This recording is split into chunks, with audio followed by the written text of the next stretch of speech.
welcome everyone to a special show today. We have the opportunity to visit with Dr. Johnson here. We want to talk a little bit today, Doctor, about allergies, and that is your specialty. First of all, many people know you from the community. They know you, they know your wife Katie, they know your father from being a doctor in our community, general practice for many, many years. Tell us how long you've been back in Dublin. Sure.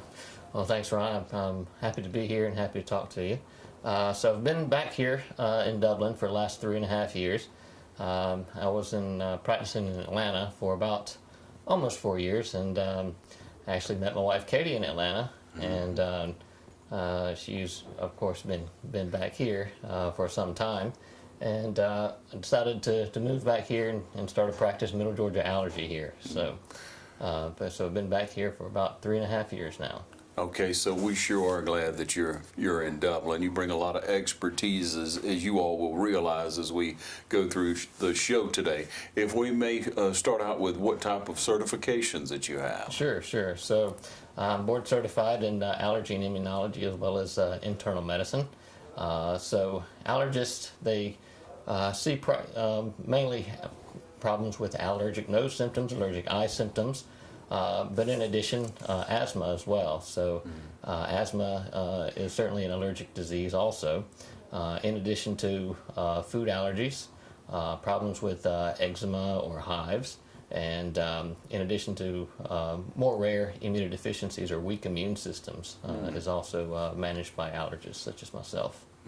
And so you work with a group out of Atlanta. Your training came through Atlanta. Well, actually, my residency. So I did medical school in Augusta with Medical College of Georgia. All right. I stayed on there to complete my internal medicine residency, and then I did my fellowship or my allergy training in Kansas City, Missouri. So at the Children's Mercy Hospital there.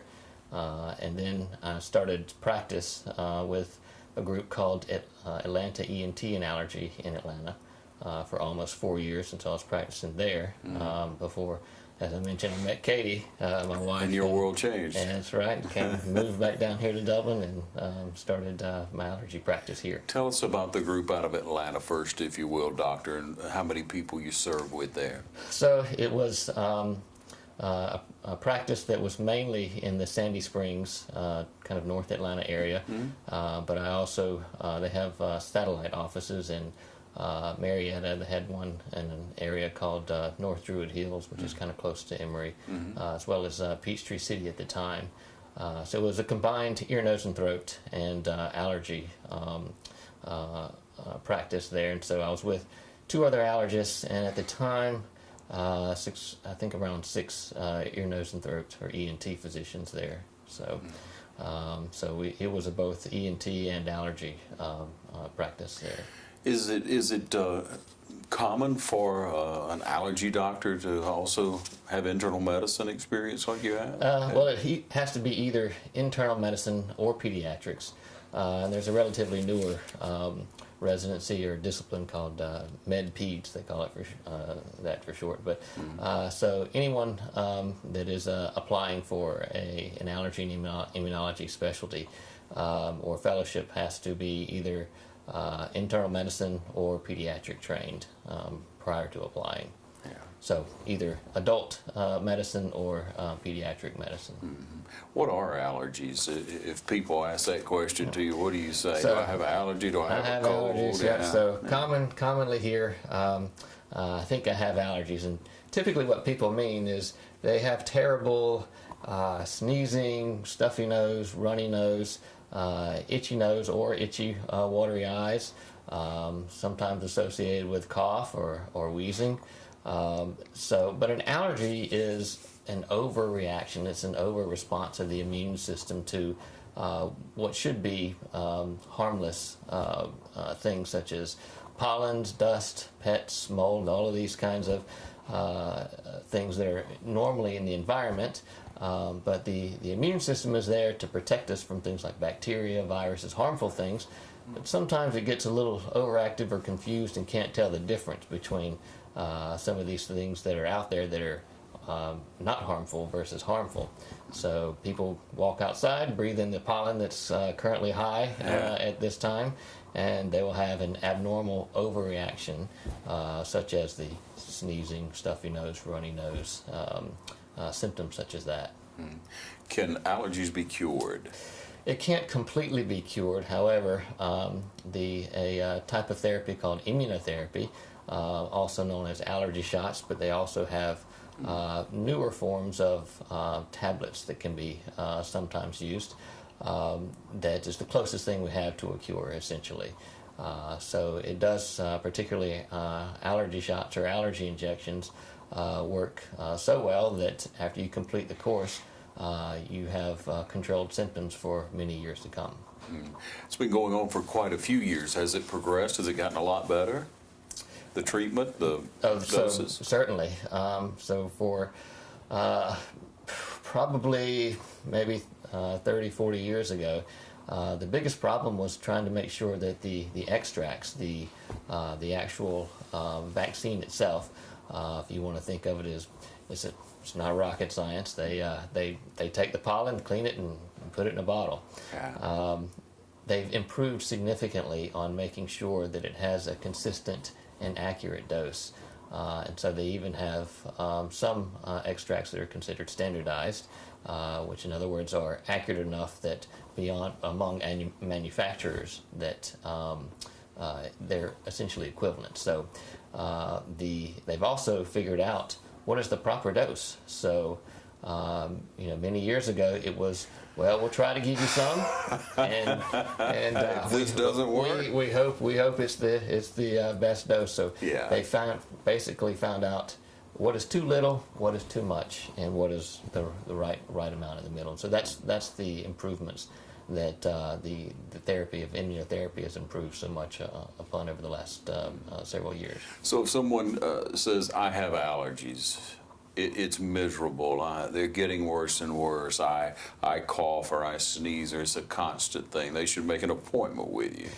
So finding out what someone's allergies are, what to do to, is the first step. So yes. So many times people have significant sneezing, runny nose, nasal congestion, the quote allergies, if you will, and they may presume that it's due to something outside, such as the high pollen counts. However, indoor allergens are a problem, such as dust, pets, or mold, and that might be contributing. And so it's important to find out what exactly is causing the allergy symptoms, so that the treatment can be best tailored for that individual. So if you find out that it's some type of allergic reaction they haven't made possibly from their home, they may be able to change something. Correct. So they can. There are a lot of environmental controls and avoidance measures, is what they call it. So remediation factors that can be performed that decrease the amount of allergen, particularly inside the home. The most common indoor allergen is dust mites. So dust is everywhere. No. That's right, it is. You can vacuum, you can do, but here in the South, particularly where humidity is usually a problem, dust mites are a problem. They like high humidity, humid conditions. And they're most problematic within the pillows, mattress, box springs. So things such as dust mite encasements, which are something that you zip up essentially over the mattress or pillows, and it helps prevent the dust allergen to getting through. So I sometimes tell people, if you're allergic to dust, it's almost like you're throwing a lot of pollen into your bedding and rolling in it all night. So many times they have more severe symptoms in the morning time because they've been kind of sleeping in the allergen, the dust allergen. So you're saying it's best to contain that, to have plastic on all your... Well, so they have plastic actually would work, but it's quite uncomfortable to sleep upon. So they make these encasements that are more comfortable now. So it's tightly woven where the dust can't fit through, and therefore you're not exposed to it. But things like removing carpet and removing curtains and fabrics, that's a little bit less practical kind of things, but are effective. And then decreasing humidity, running the air conditioner will decrease the humidity and also help prevent the dust from being inside the home. I like that idea. So the different filters that you get, is that a ploy? Is that a No, gimmick? it's the filters, particularly what they call them HEPA filter, HEPA filters. They work very, very well against particularly the smaller allergens, because some allergens are bigger, they float around in the air, and some are much smaller. The smaller ones, they float more easily. Those allergens are better taken out by filters. So, for example, pollen is very small, and so if you open the door to your home, pollen comes in. And so the filters, particularly central air filters, the sort of square filters that people put in their central air, those work very well in filtering out the pollen, but also pet dander. So dog and cat allergen is very, very small, and it stays suspended in the air. So filters work quite well in taking that out. Does not work so well against dust. Dust is heavy. So you might be thinking, well, if it's big and heavy, it should filter it.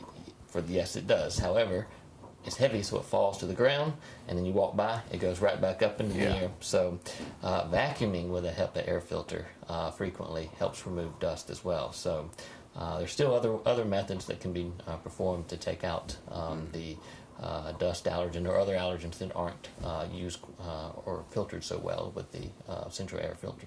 Yeah, but it's impossible to get rid of all the dust, the allergens. Correct. It is nearly impossible to get rid of all dust, and unless you move to, say, Arizona, where it's very, very dry, that here in the South it's nearly impossible to get rid of all the dust. But doing multiple measures to help get rid of, such as keeping the humidity low, the dust miting casements, the filters, removing carpet, all of these things together can help significantly reduce dust mite allergen. Yeah, and again, when they come into you, you can identify those. We've heard about it before, so you clarify it now of the test where they section off your skin. Sure. Tell us about that. What is that? The most accurate and sensitive test for allergies is something called a skin test. And a skin test is essentially scratching the skin with the actual allergen itself. The extract, as I mentioned, is they take this pollen, they clean it, and they put it in a bottle. So it's the same things that everyone is breathing outside, and you scratch the skin to it. And if it appears like it looks kind of like a mosquito bite, then you're allergic to it. But if the skin doesn't recognize what it is, then you're not allergic to it. So it sounds like a simple procedure, just scratching the skin or pricking the skin, and it is, but it's been proven to be the most sensitive and accurate test to find out. So a simple procedure, takes 15 minutes.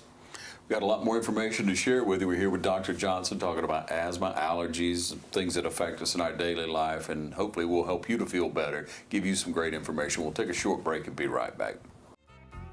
If you're in the market for affordable transportation, come on into Dublin Auto Sales. Getting to work, school, or around town every day requires dependable transportation. And that's what you'll find at Dublin Auto Sales, offering in-house financing too, so credit is never an issue.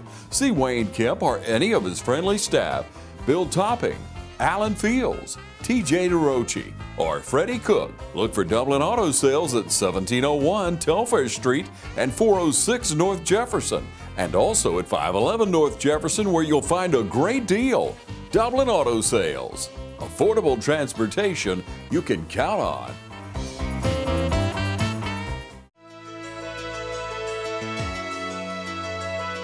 I'm Whitney McNair here at Community Bank of Dublin, and I'm pleased to announce our new mobile depositing app. It's simple, it's safe, and it's secure. Please stop by today and let us share the details with you. And we welcome you back again. We're here with Dr. Johnson, and we appreciate the time, and I know you'll appreciate the knowledge we'll be able to share with you. Now, Doctor, you hear a lot of things from like local honey, different remedies that may help. Now, does that help at all? Not really. So it's taking honey for allergies is actually a quite common myth, and the main reason is not that, say, flower pollen. Yes, it is in honey, but flower pollen actually does not cause allergies. It is the plants that don't have flowers that pollinate and get the pollen to the air. So, so essentially, with the pollen, you're taking the pollens from flowers that really aren't allergenic in the first place. But no, it's considered it's a relatively common myth. Taking honey might help. Are there other myths that people have fallen into that they think, hey, I think this is helping me? Well, they have multiple over-the-counter type of, they call it homeopathic type of medications, which has very low doses of whatever type of pollen that they're referring to, or even dust. And so it's just most of the studies have shown that the products that are considered homeopathic may not work so well. There's many herbal types of over-the-counter remedies that can be given that sometimes help a little bit, but certainly not as effective as, say, a Zyrtec or a Benadryl type of or nasal spray. Do you find that children are more susceptible to allergies, or do you find that maybe as you get older, or does it vary with a person? It does vary, but in general, children have allergies more often than adults. But many adults will say that they had allergies as a child, and they, for some reason, when they got into their 20s or 30s, it seemed to get less of a problem, and then it started to come back again. So that's a common situation with allergies as well. They develop it as a child, and they seem to get better for a while, and then it sort of comes back as an adult. But certainly adults also can develop allergies as well. But as people get much older, the risk of allergies does significantly decline. So, but in general, children are a little bit more susceptible to developing allergies. About what age should they have them tested? Any age that a skin test can be performed, but typically before the age 1 or 2 is relatively unlikely to develop an actual allergy to pollen or dust or something floating in the air. Now, food allergies can certainly occur before age 1 or 2, so skin testing is usually done particularly more for food allergies before the age of 1 or 2, if that just so happens to be the cause or the problem. So what type of food allergies are there, and what symptoms would one recognize and have to get attention for? Sure. So food allergy is almost always more than just having nose symptoms, runny nose, nasal congestion. A food allergy is also an abnormal overreaction, but instead of to pollen proteins, is to food proteins. The most common ones are you think of cow's milk, like peanut, tree nuts, eggs, but also shellfish, wheat, and soy. Those categories there are the top. Actually, 90% of all food allergies are in those categories. Shellfish, wheat, and soy. Shellfish, wheat, soy, in addition to peanuts, tree nuts, egg, and milk. Those are 90% of all food allergies. But a food allergy is, once again, an overreaction. So if someone ingests, for example, the peanut protein sort of gets everywhere. It can cause a severe reaction called anaphylaxis, which is a big word that essentially encompasses hives or difficulty breathing. You can have nasal symptoms in addition, but you have multiple organ systems that have an abnormal response. So nausea, vomiting, asthma type symptoms, and then hives and swelling in addition to difficulty breathing.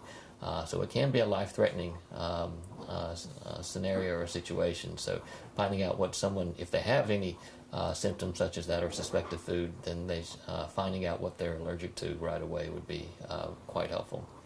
Yeah, alleviate a lot of the problems they're having in a young child, and that's what you want to do with your child. Absolutely. But you mentioned milk first. Is that the most common, or is just? In children, milk and egg are the most common too in young children, food allergies. But they certainly can be allergic to many other foods. such as peanuts, tree nuts. It's just the most common. Correct. Okay, so if you talk about hives, you talk about that feeling that you hear about kids that can't eat nuts, don't bring any peanuts, but what about just maybe a constant runny nose? Is that an allergy? Is that something that needs to be addressed? So certainly a chronic, constant runny nose.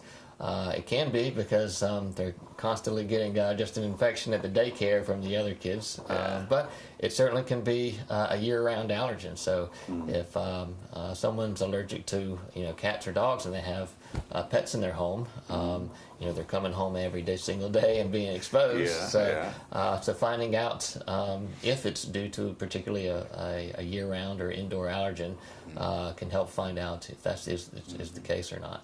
So it's food and airborne type of things that affect you as far as your allergy. Are there other allergies? Certainly allergies can affect people with asthma also. Okay. And asthma is, once again, is in the whole realm of allergy overreaction. So the tubes of the lungs become swollen and essentially smaller. And things such as pollens or dust, the same type of allergens that cause nasal symptoms, can also cause people with asthma to have problems with coughing, wheezing, shortness of breath. There's non-allergic triggers for asthma as well, such as viruses or exercise actually can do things like that. Even emotions, laughing and crying, can cause an asthma flare-up. But that's how other allergens affect other conditions as well. So in the appearance that I've always had, asthma is much more severe than an allergy. Correct. So asthma can be life-threatening. But with what they call nasal symptoms, fancy name is called rhinitis, or the eye symptoms, no one's going to have a life-threatening problem with they're just they feel miserable. In fact, they may feel like it's potentially life-threatening because they feel so bad. But normal nose or eye allergies are not life-threatening. But asthma certainly can. So if someone can't breathe through their nose, well, they can still breathe through their mouth. But if you can't, if your lungs are closed up, then you have some potential major problems. Yeah. So is one born with a problem with asthma? Does it develop over time, or does it? So, to answer your question, essentially both. So there are asthma and allergies is genetic and runs in families. So if both parents have an allergic condition, whether it's food allergy or nasal allergies or asthma, it increases the risk of their son or daughter to develop it. But there's also many environmental factors that exposure to allergens at a young age or antibiotics, and being actually a firstborn child can actually increase someone's risk of developing an allergic condition.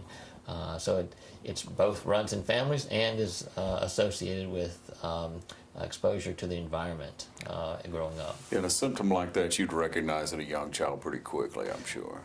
Correct. So but there is no good test for asthma. So there's no blood test. The breathing test kind of tells how they're doing good that day or doing poorly that day. But I usually tell people the best test is asking what happened and when. So a good history taking an interview is what's needed. And again, that would be something, doctor, that you would just try to control. You would treat, but not a cure. Yes. So allergies or asthma in general, there is no complete cure. There's no tablet that you can take that kind of take an antibiotic to get rid of the whatever infection you have. So.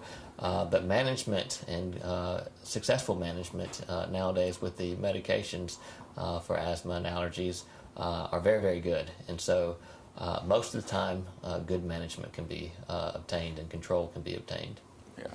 Hope you're learning a lot so far. We'll take another short break and be back with Dr. Johnson, so stay tuned. Over the past few weeks, we asked you to send us pictures of Mom, and you did. Lots of you. From matching moms to smooching mom. So many pictures, so many smiles. Whenever we need her, Mom is there.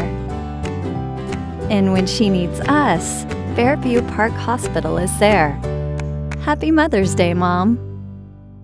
Mid-State Pools and Spas knows pools, in-ground pools to above-ground pools. Mid-State Pools and Spas has over 35 years in the industry, building more than 3,000 pools. Now, we build all our own pools, never subcontracting the work out. So if you're ready to build a pool, renovate a pool, or you need weekly maintenance or liner replacement with a full 20-year warranty, call the professionals at Mid-State Pools and Spas. Visit our showroom today at 2273 Veterans Boulevard in Dublin and see the new line of Marquee Spas. For the ultimate in hot tub experiences, choose Marquee Spas. Also see our new selection of casual patio furniture available now at our showroom, Mid-State Pools and Spas, where we know pools. All right, we welcome you back. Doctor, thank you again for sharing with us today. We're excited about your new building that you're erecting. Now, you've been here in the office with your father for, I guess, the three and a half years That's now. right, that's right. People have been able to come see you here. Can't miss you right here on the hill. That's right. Yes, we're proud to begin or have begun construction and building a new facility and building for Middle Georgia Allergy, which is luckily right across the way there. So it's been a big process and a long time in the making, but I think it's going to be a great facility for Dublin and the surrounding areas. So instead of just Johnson, it'll be Johnson and Johnson, right? Maybe so. But as we look on to different things that'll affect you, we're getting into summertime weather. It's getting very nice. Everyone's going to be spending a lot of time outside. Children will be out there, and you know you're going to get into an ant bed. You know you're going to get stung by a wasp or bee or something. Those things, you're going to have a terrible reaction to that. That's right. It falls back to that scary sounding word, anaphylaxis, the all over reaction again. So, yes, some people, as you go outside, yes, you're going to be exposed to the pollens, but as you mentioned, potentially for some people, they can have what they call a venom allergy. And so the venoms include things such as bees, wasps, hornets, yellow jackets, but also fire ants. I have to tell people that fire ants actually sting. They don't merely bite. And I tell people to think of them as kind of actually a wingless wasp, and they're in the same family as wasps and bees. But people can have severe reactions such as lip or tongue or throat swelling, which would cause difficulty breathing and can be life-threatening from stings from bees or wasps or even fire ants. Luckily, immunotherapy is extremely effective for people that have those conditions, and of course they would need medications such as something called an EpiPen, which is a type of medication which is essentially adrenaline that helps reverse allergic reactions that they carry around in something called an auto-injector, and it literally looks kind of like a pen. And if they ever were stung and had severe allergic reactions, then they'd have a way to help reverse some of those symptoms and essentially give them time to get to the emergency room if a situation occurred such as that. Yeah, and doctor, you don't know that you're allergic to the bee sometimes or the wasp, and it can be very detrimental for people. Is there a solution for that, or is it just if you get tested in advance, it's just smart on your part? Well, getting tested in advance for venoms such as bees and wasps is actually not all that accurate. The risk in the general population is relatively low, so the recommendation is not to test unless symptoms occurred, which almost sounds backwards. However, the testing for bees and wasps and fire ant is typically only occurs if someone had an adverse reaction to it. Okay. So, sounds kind of strange to go in a backwards sort of manner, but that's essentially the best way for management of the venom allergies. So, doctor, you have a great relationship with Fairview Park Hospital. That's right. Right. They refer people to you. You work well with them. It's great to have the hospital in our community. Absolutely. And I know you'll continue the relationship there. If people go to the hospital with any issues, they refer them to you. And again, if you need the use, or if they may need surgery or something, from the ear, nose, and throat or what have you, then you do the referrals as well. Correct. So both allergy doctors and ENT doctors, there's many overlapping syndromes, and if need be, I felt that someone may need, say, sinus surgery, then referral to an ear, nose, and throat specialist would be obtained. Yeah. So, doctor, remind everybody who your family is before we go today. Okay, sure. So I'm married to my wife, Katie, and we have a 14-month-old daughter, Clara, who is just a bundle of joy. So, and she's now running and talking and a few words here and there, but just a joy to our lives. Yeah, I'm sure so. And grandparents as well. Remind everyone so they'll lock in on her parents and your parents. My parents, as you mentioned, Dr. Hugh Johnson, family medicine physician here for about 40 years, and my mother, Linda Johnson. And then Katie's parents is Russ Falk and Mary Beth Falk. Yeah. And they take up a lot of your time, I'm sure, coming over wanting to hold the grandchild. Everybody loves Clara. That's wonderful. We're so glad to have you in our community, and what an excellent opportunity for our community to take advantage of, and having a specialist that can help us with asthma, with allergies. You don't have to suffer with that day in and day out. You should come in and be tested. You should be smart about it. We live in a proactive time in our lives where we know that if we seek help, there's help out there. We're at a point, it's 2018, and we're at a point where we have advanced enough to be able to help alleviate symptoms and even possibly cure at times. And I know your door's always open. They can call you and schedule an appointment. Absolutely. So Middle Georgia Allergy and Asthma is here for Dublin and the surrounding community. Feel free to give us a call or check out our website. All right. Thank you for joining us today. Thank you. And thank you for joining us right here on TV 35.